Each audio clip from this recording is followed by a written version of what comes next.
तो सीन ये था कि एक लड़का मिला मुझे लाइक 2 इयर्स बैक एंड हमारी पहले दोस्ती हुई, हमारी इंस्टाग्राम पे बात हुई, देन हमारी काफ़ी ज़्यादा अच्छी दोस्ती हो गई। लाइक फर्स्ट मंथ में हमारी बहुत ज़्यादा अच्छी दोस्ती हो गई। हमने लाइक कॉल्स करना एंड वीडियो कॉल्स करने लग गए। देन उसके बाद आफ्टर 1 मंथ हम लोग मिले एंड उसने मुझे प्रपोज़ कर दिया। मैंने कहा ठीक है, ओके, क्योंकि वो लड़का मुझे ही पसंद था और उसको मैं पसंद थी। एंड उसके बाद ये हुआ कि हमारी 3 मंथ्स के बाद एक लड़ाई हुई एंड लड़ाई में ये हुआ था कि मैंने अपने फ्रेंड्स के साथ एक वीडियो बनाई थी, लाइक ऐसे हाथ पकड़ के, लाइक एज अ फ्रेंड। मेरे दिमाग में तो वही था ना कि हम लोग दोस्त हैं। तो वो वीडियो उस लड़के ने देखी एंड उस लड़के ने मुझे कहा कि तुमने वीडियो बनाई है, तुम ये हो, तुम वो, और उसने मुझे ब्लॉक कर दिया। और मैं बहुत ज़्यादा रोई कि यार इसने मुझे ब्लॉक क्यों कर दिया, ये इसने मेरे साथ ऐसा क्यों किया। मैं बहुत ज़्यादा डिस्टर्ब हो गई थी। आफ्टर 3 डेज़ हमारी लड़ाई हुई। लाइक मैंने उससे माफ़ी मांगी कि यार अब मैं ऐसा नहीं करूँगी, तुम प्लीज़ मुझसे नाराज़ मत होना। एक्चुअली वो एक टिकटॉक का MNG था जहाँ पे मैंने अपने दोस्त के साथ वीडियो बनाई थी। खैर उसने मुझे माफ़ कर दिया। उसके बाद हमारा रिलेशनशिप चलने लग गया। आफ्टर 1 ईयर एक्चुअली उसको याद आया कि मैं उसको समझती नहीं हूँ।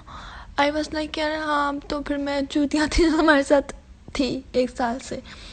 उसने मुझे इग्नोर करना स्टार्ट कर दिया, मुझसे लड़ने लग जाता था बिना वजह। कोई ना कोई बात निकाल लेता था लड़ने की कि तुमने ये किया, तुम ये करती हो, तुम वो करती हो। आप यकीन करें कि मैं इतना डिप्रेशन में आ गई थी ना कि मैं खुद को मारने लगती थी। मुझे गुस्सा इतना आता था, मैं नहीं बर्दाश्त कर सकती थी कि वो किसी और लड़के के पास जाए। मुझे बहुत रोना आता था कि यार मुझे ऐसे इग्नोर क्यों कर रहा है। मुझे उससे बहुत ज़्यादा अटैचमेंट थी, हद से ज़्यादा अटैचमेंट थी। उसने मुझे एक दिन कहा कि हम लाइक अब और नहीं रह सकते। देन मैं बहुत परेशान हुई, मैं बहुत ज़्यादा रोई, मैंने कट्स मारे, अपने आप को मारती थी मैं। उसके जाने के बाद मैं पूरे 3 मंथ्स में डिप्रेशन में रही, अपने आप को मारना एंड ऑल चिल्लाना हर किसी पे, गुस्सा करना, ऐसे अकेले बैठना अंधेरे में। मैं बहुत ज़्यादा डिप्रेशन में चली गई थी। इवन मेरे फाइनल एग्ज़ाम्स थे एंड मैं उसमें फेल हो गई थी। वो लड़का मुझे इतना डिप्रेशन देता था जान कर। उसको पता था मैं उसके बिना नहीं रह सकती, बट वो फिर भी ऐसे करता था। उसके बाद मैं 3 मंथ्स डिप्रेशन में रही एंड आफ्टर 3 मंथ्स वो वापस आया। मैंने उससे कहा कि तुमने मेरे साथ अच्छा नहीं किया एंड ऑल। उसने कहा चलो ठीक है, सॉरी, हम फिर से रिलेशनशिप रखते हैं। मैं इतनी पागल थी कि मैं फिर से उसके साथ रिलेशनशिप में आ गई और मैंने यकीन करने लग गई कि यार अच्छा ठीक है। मैं उसे इतना प्यार करती थी कि मैं उसको लाइक नमाज में भी उसको मांगती थी कि वो बस मुझे छोड़ कर ना जाए कभी, क्योंकि मेरे पास उसके अलावा कोई नहीं था। लाइक वही था जिसके साथ मुझे बहुत ज़्यादा अटैचमेंट थी, जिसको मैं सारी बातें बताती थी आकर। उसके बाद उसने ये काम किया कि हम लोग रिलेशनशिप में आए, फिर से लाइक दोबारा पैचअप किया एंड ऑल। देन उसने ये किया कि मुझे फिर से इग्नोर करने लग गया। आफ्टर 3 मंथ्स मुझे इग्नोर करता, मुझसे बात ना करता, ऑनलाइन होकर रिप्लाई ना देता। मुझे फिर से डिप्रेशन होने लग गई। तो मैं इतना ज़्यादा रोती थी, मैं इतना अपने आप को मारती थी कि मुझे स्पेशली लाइक मेरी मामा मुझे डॉक्टर के पास लेके जाती थी कि इसके साथ क्या मसला है। और मेरे हर टेस्ट में लाइक फेल बहुत ज़्यादा लाइफ टफ हो गई थी।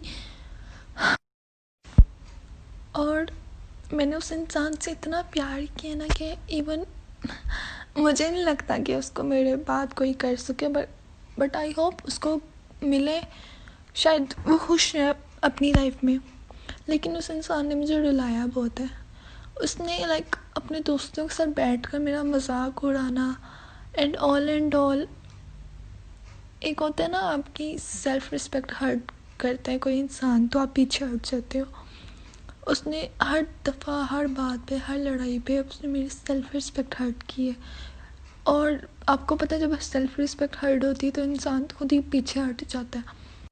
और मैं इतनी ढीठ थी कि मैं उससे फिर भी बात कर लेती थी, क्योंकि मुझे उससे अटैचमेंट थी। मैं उसको किसी हाल पे नहीं छोड़ सकती थी।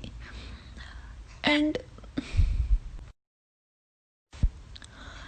और मैं दुआ मांगती थी कि अल्लाह कि ये मुझे मिल जाए, या ये मैसेज मेरे दिल में कुछ ऐसा डाल दे कि मैं खुद इससे दूर हो जाऊँ, क्योंकि मैं डिप्रेशन कब तक बर्दाश्त करती। मुझसे नहीं, दिमाग ख़राब होता था, मैं पिल्स लेके सोती थी।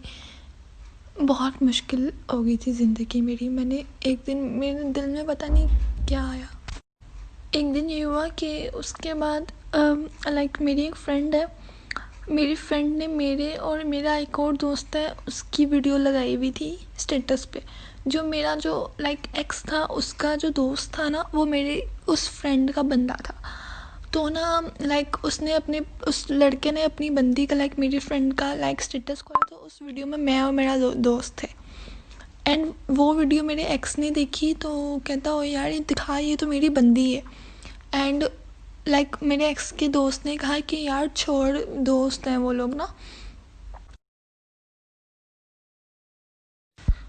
तो मेरे एक्स ने ये हरकत की कि उस वीडियो की स्नैप बनाकर और पीछे से बोल रहे कि कटेगा कटेगा सबका कटेगा।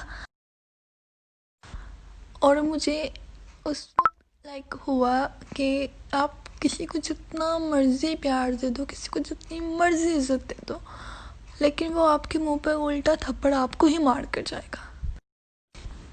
मुझे इतना दुख हुआ उस बात पे।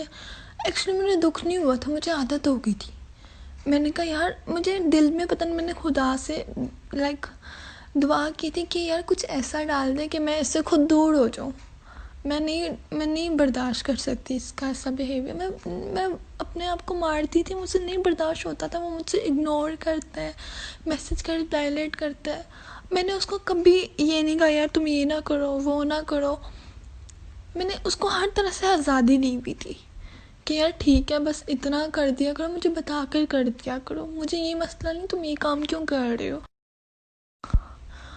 एंड जब उसने वो स्टोरी डाली एंड उसने मुझे टैग किया अपने पब्लिक अकाउंट पे, वो स्टोरी स्नैप डाल बनाकर एंड मुझे टैग किया, आई वाज तुम्हें शर्म नहीं आती, तुमने मुझे टैग किया, तुम्हें ज़रा एहसास नहीं, तुम्हें मेरे पे यकीन नहीं है, और तुमने ये टैग कर दिया। ही सेड के हेड्स ऑफ।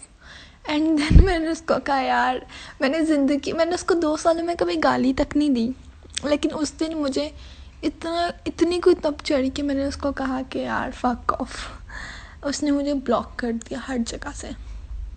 मैं रोई नहीं, क्योंकि मुझे लगता है कि जो होता है अच्छे के लिए होता है, जो नहीं होता वो भी अच्छे के लिए होता है। एंड 2 days बिफोर वो मेरे ड्रीम में आया एंड वो बड़ा अजीब सा ड्रीम था। ट्रस्ट मी कि मैं उसको अपने ड्रीम में देखकर भी ना डर जाती हूँ कि मुझे यहाँ से भी ये छोड़ जाएगा, मुझे इतना डिप्रेशन होता है। लेकिन मैंने अपने इस रिलेशनशिप से ये बात सीखी कि जो इंसान आपके साथ नहीं रहना चाहता है ना, आप उसको आज़ाद कर दो। अगर आपके पास 2 परिंदे हैं ना, उनमें से अगर आप एक को आज़ाद कर दो, अगर वो लौट आए तो वो आपका, अगर वो ना लौट का है तो वो आपका कभी था ही नहीं। तो ये आप समझ लेना। और जो इंसान आपकी सेल्फ़ रिस्पेक्ट को हर्ट करे ना, आपको उसी वक्त पीछे हट जाना चाहिए, ताकि अगले इंसान को मौका ही ना मिले कि आपकी सेल्फ़ रिस्पेक्ट को वो दोबारा हर्ट करे। जानते हो ये वॉइस नोट्स क्यों अपलोड करता हूँ मैं? ताकि वो तमाम लोग जो आज रिलेशनशिप में, एक ऐसे रिलेशनशिप में जहाँ पे उनकी इज्जत नहीं है, कदर नहीं है, जो डिप्रेशन में है, जिन्हें ऐसा लगता है कि उनके साथ नाजायज हो रहा है, जिन्हें ऐसा लगता है कि उन्हीं के साथ ऐसा क्यों हो रहा है, जिन्हें ऐसा लगता है कि तकदीर उनके साथ, किस्मत उनके साथ, खुदा उनके साथ इतना गलत क्यों कर रहा है, वो ये बात देख सकें कि दुनिया में कई हरामखोर, हरामजादे लोग हैं, भले वो मर्द की शक्ल में हो या औरत की शक्ल में हो, मौजूद हैं। अगर उनके साथ कुछ गलत हो रहा है तो वो खुद अपने साथ ठीक कर सकते हैं, और कोई और इंसान आसमान से कोई शहजादा प्रिंस उतर के नहीं आएगा जो उन्हें सीधी राह दिखाएगा। If you can't do something good to yourself, nobody else gonna come into your life and make your life better. You have to take the right decisions to make your life better. तो आप अपनी जिंदगी में अपने लिए सही फैसले लोगे तो आपके साथ सब ठीक होगा। सही इंसान के साथ रहो, एक ऐसे इंसान के साथ रहो जो तुम में कुछ देखता है, तुम में ये देखता है कि तुम कुछ कर सकते हो, तुम्हें मोटिवेट करता है, तुम्हें जिंदगी में आगे बढ़ने के लिए रास्ते बताता है, तुम्हारा सहारा बनता है, ना कि तुम्हें खामियां निकालता है, तुम्हें हमेशा डीमोटिवेट करता है, डीमोरलाइज करता है और तुम्हें जिंदगी में नीचे गिराता है। ऐसे इंसान के साथ रहो जिसको लेकर तुम्हारी सोच बड़ी है, जो तुम्हारी खुशी, तुम्हारी तरक्कियों से जले ना, जिसे तुम्हारी तरक्की में अपनी तरक्की महसूस हो, क्योंकि this is how family works. तो वो जो रिलेशनशिप वाला जो स्यापा है ना बॉस, सोच समझ के करो।